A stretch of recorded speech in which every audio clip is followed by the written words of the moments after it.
Hamzah dari mahasiswa ITS jurusan Teknik Mesin Industri. Di sini saya dan teman-teman ingin mewawancari Bapak terkait bengkel las dan aluminium ini, Pak. Jadi yang pertama itu apa saja produk yang dibuat oleh bengkel aluminium ini, Pak? Produknya banyak macam-macam. Ya ada, maksudnya produk itu mereknya ya. Outputannya, Pak. Bentuk barangnya itu biasanya apa Pak, kalau aluminium? Bentuk bahannya itu banyak ya, kayak motif profilan gitu. Ada profil 3, profil 4, sampai profil 9. Terus untuk outputan atau hasilnya itu biasanya itu apa? Kayak pagar atau apa? Kalau aluminium itu hasilnya kayak biasanya produksinya itu pintu, jendela, casement gitu. Terus kayak bikin partisi, kisi-kisi. Terus apa tantangan?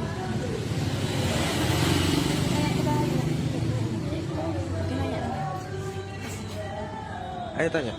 Ya begini. Untuk bengkelnya sendiri itu berdirinya kapan Pak?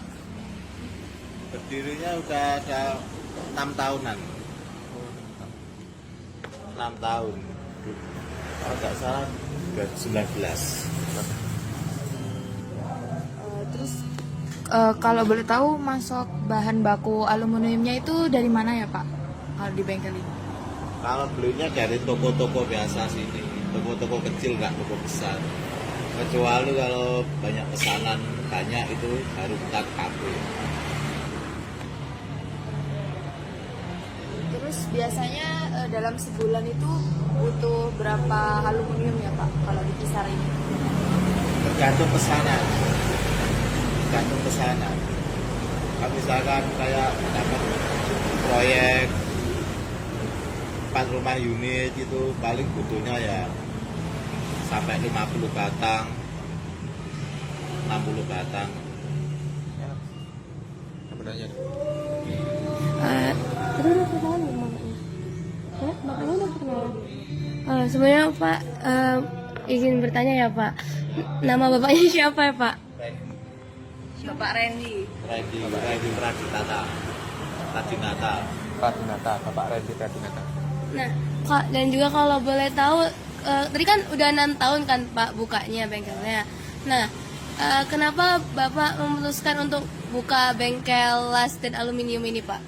Gak bengkel yang lain gitu. Kenapa nggak bengkel yang lain? Mungkin bengkel dinamo Motor kayak atau apa, apa ya. gitu. Pengalamannya cuma itu, Pak. Pengalamannya bidangnya di bengkel las aluminium. Kalau mebel bukan bidangnya, bukan pengalamannya. Berarti emang lebih profesional di sini. Iya, jadi nggak berani kalau bukan bidangnya.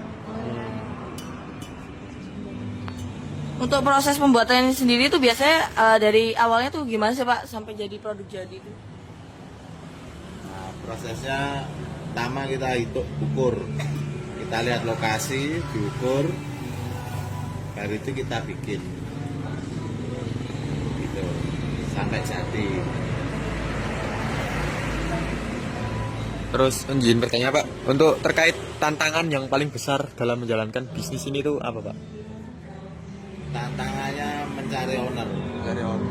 Agak sulit, nggak kayak dulu. Gitu, kalau masalah pekerjaan gampang, nggak ada tantangan. Jadi untuk menarik pelanggannya yang agak sulit ya, Pak? Iya, mencari owner. Apa biasanya kayak ada musim-musim tertentu atau bulan-bulan tertentu yang rame, yang banyak orderan gitu Pak? Atau gimana? Mana? Kalau dari bengkel ini sendiri apakah ada kayak bulan tertentu atau musim tertentu yang biasanya banyak pesanan gitu Pak? Ya kalau pesanan banyak itu pas waktu nggak bersamaan kayak pembayaran sekolah gitu. Orang kan pesen gitu. Kalau barengan sama pembayaran sekolah kan orang nggak ada yang pesen. Terus aluminiumnya yang paling sering digunakan itu jenis apa, Pak? Aluminium sering digunakan jenis itu apa? Alexander. Kalau boleh tahu kenapa Pak Alexander? Kenapa? Kenapa milih Alexander itu? Ya satu harganya agak mahal, kualitasnya bagus, ya banyak sering sukai orang.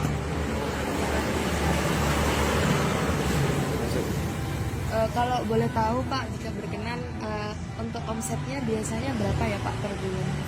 Per bulannya. Ya, kalau ramenya itu sebulan ya, bersihnya itu ya, sebulan bersihnya 400 juta. Hah? Ya kalau rame, ya. Sebulan kalau rame terus. Tergantung kesananya, kalau besar ya bisa lebih. Biasanya kalau di itu harganya berapa Pak? Kalau rata-rata harganya kalau Almini, kalau Almini itu per meter. berapa? Per meter sama per unit. Kalau kayak pintu Almini itu per unit. Per unit sampai 5 juta per unit.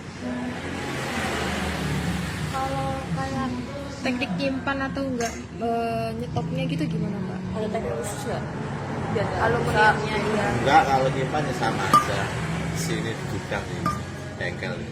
Jadi aman ya? Maksudnya kayak dia tuh nggak bahannya nggak Korosi Ya. enggak. Kalau besi bisa korosi, apalagi tempatnya di sini Iya. dekat tanah, ini kan dekat laut, korosi. Kalau alumini enggak ada.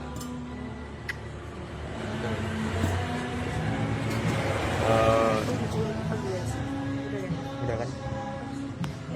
Mungkin segitu saja Pak, kami cukupkan terkait wawancara dari Departemen Teknik Mesin Industri.